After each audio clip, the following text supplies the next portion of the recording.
Magandang umaga!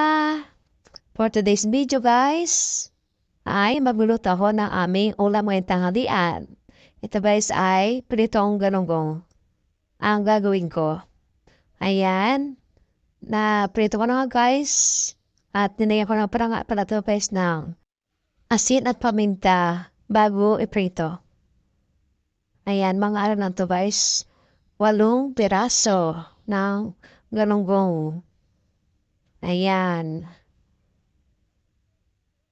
Ito yung aming paborito. Sausawan ay toyo mansi. Tapos ito guys ay chicken stock. Ayan, pinakuluan ko lang to guys. Tapos itong manok na na walang laman guys ay ginamit ko yan sa chicken salad. Tapos ilalagay ko ulit dyan guys para mas panasa yung sabaw. Ito na nga guys, kumulo na. Tatanggalin ko lang tong karneng manok. Yan, yung mga buto-buto ng manok guys. Pero hindi ko muna yan tatapon guys. Kasi pwede pang kunin yung laman. Tapos naglagay ako na isang buong nor chicken cubes at saka paminta. Tapos nilagay ko na rin tong kalabasa, tanglad, at saka okra. Ayan, yan lang guys sa aming ulam ngayon. Tapos sabihin na natin to guys hanggang sa maluto. O yan na guys. Luto na tong gulay. Ayan. Maglalagay naman ako dito guys ng alugbati.